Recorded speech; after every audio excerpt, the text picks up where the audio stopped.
Hey everyone, Wolf Lord Rho here. Today we are talking Marneus Calgar, as we debate if the seeds are being laid for his descent into darkness. General spoiler warning to begin, as the events we are discussing today are from across the Warhammer 40k universe, so you have been warned. But with that said, let's just jump straight in. So Marneus Calgar, one of, if not the most famous chapter master in all of Warhammer 40k. And hey, I know that's quite a claim when you've got a certain Dante running about, but Calgar was the first chapter master I was ever introduced to, and I'm willing to bet there's a lot of fans out there who were in the same boat, having been introduced to Calgar long before a certain Blood Angels chapter master. Such is the popularity of the Ultramarines. And really for many years Calgar was the face of the Space Marines and the Imperium. At least certainly for me from my childhood. A time when Primarchs were still nothing more than legends of a mysterious past. Which admittedly is getting harder and harder to remember. But there was that time that he represented everything it meant to be a Space Marine. His name was the pinnacle of Astartes legend. The tales of his exploits just filled my young imagination with absolute wonder.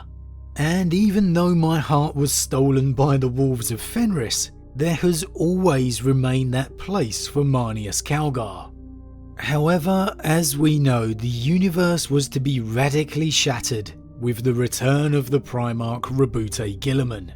And as you might expect, Guilliman immediately became the face of not just the Imperium, but the Ultramarines chapter as well.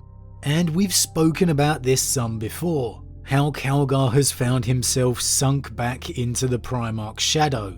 However, we haven't really dived into the storyline possibilities and repercussions of this so much, because it definitely seems that the Primarch's return has had a very interesting effect on the mind of Marneus Calgar, and possibly not all for the better.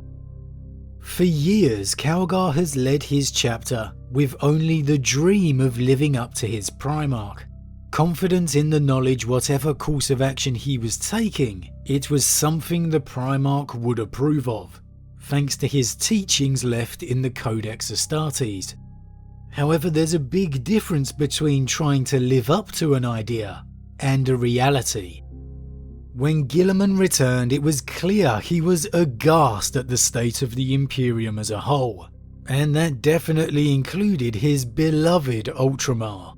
No longer was it the paragon of light that it once was. No longer the symbol of the Imperium as it used to be.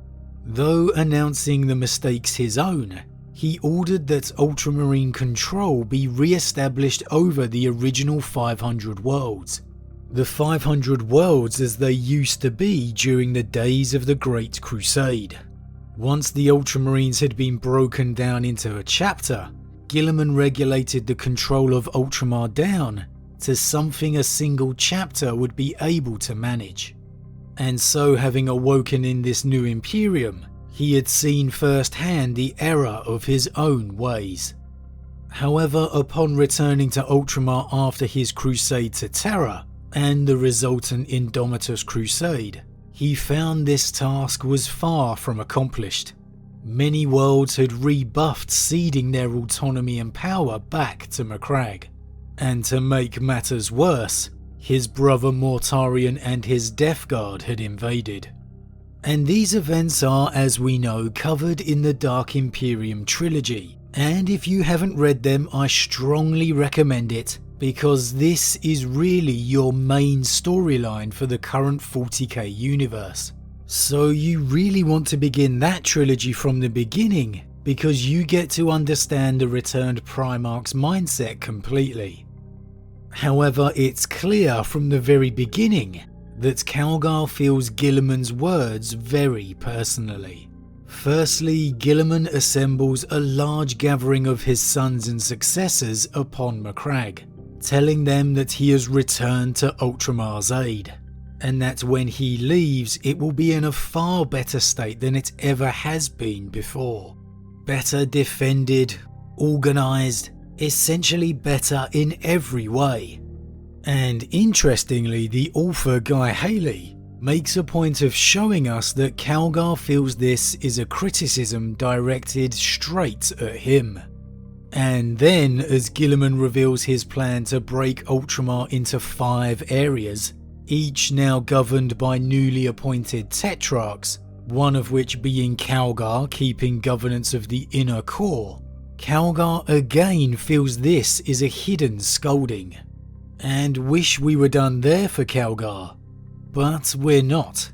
For a 3rd time during this meeting, Calgar goes on to feel that Guilliman's taking subtle damning condemnations of him in his words, as Guilliman states one more time that he will need to leave Ultramar once the Death Guard are dealt with, and that they have already lost too many men. So in essence here, Marneus Calgar, legendary chapter master of the Ultramarines, feels humiliated. And that for such a major character in his own right, a warrior and leader of legendary renown, is a pretty major thing. Calgar feels that Guilliman is scolding him for having to come and clear up his mistakes, and so how else can he feel but humiliated?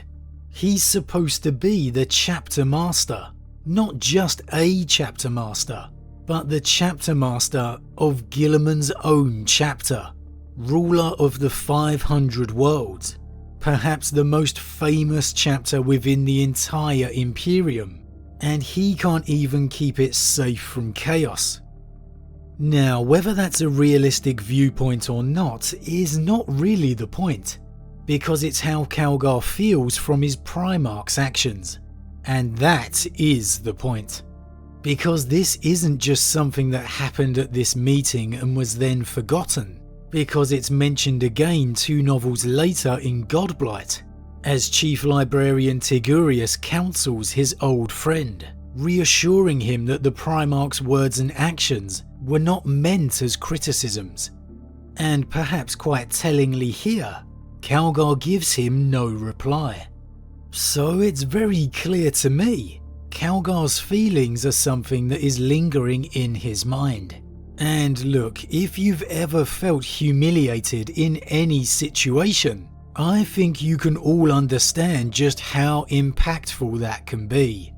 How it can eat away at your mind and heart, no matter what position you may be in, just worming away at you over time. And I think that is exactly what Marneus Calgar is going through right now.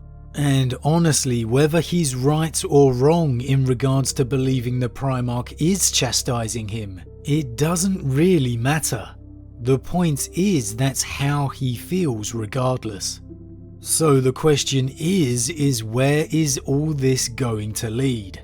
This could be just a small minute detail which gives us some understanding and ability to relate to Calgar, but ultimately going nowhere. And it absolutely does help us relate to this character. I think this is a fascinating development for the character of Calgar.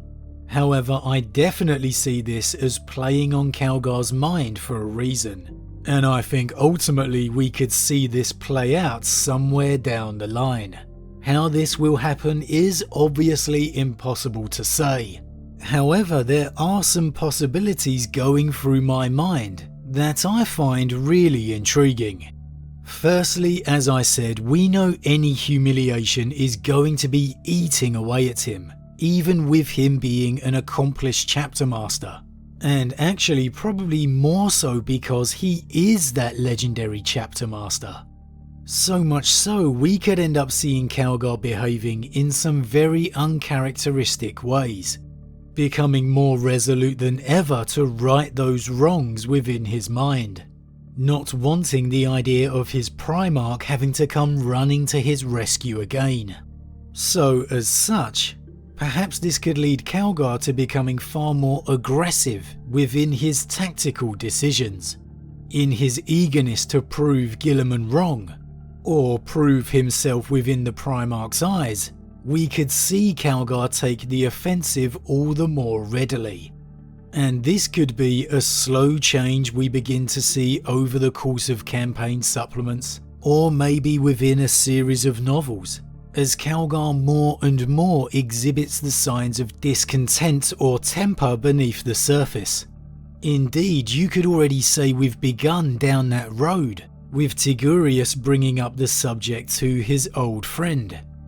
The other side of the coin in this particular area is that rather than a slow change, it's sudden, that it bubbles below the surface until ultimately exploding, and in his eagerness Calgar could make a grave error in judgment, perhaps say within a grand campaign or war zone.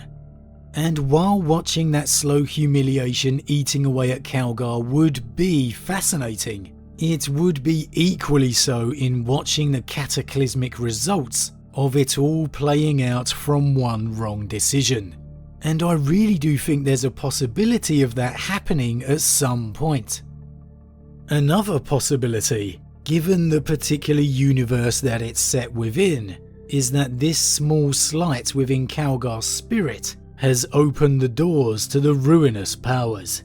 As incredulous as that even sounds to say, how often have we seen those falls all begin with the smallest, slightest grudge or resentment?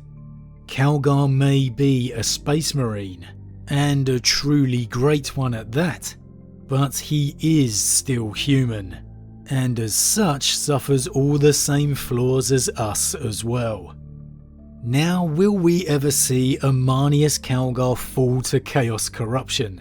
I think I'm confident in saying it is extremely unlikely, but I have to say it feels like the remotest possibility is there.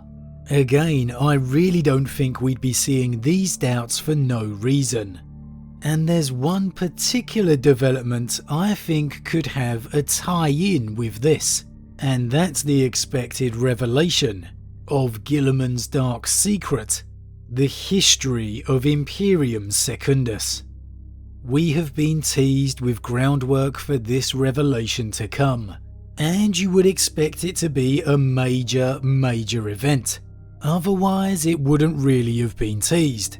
And as such, I think this revelation will undoubtedly further impact Calgar's opinion of his Primarch. Make no mistakes here. As it stands, Calgar worships his Primarch as all his successors do. It's about as close to worship as you can get from a Space Marine. At least maybe not one called a Black Templar. However, again, those doubts, it all takes a toll. And there is no man, genetically enhanced or otherwise, that is immune to that. The question is, just what effect could that revelation take?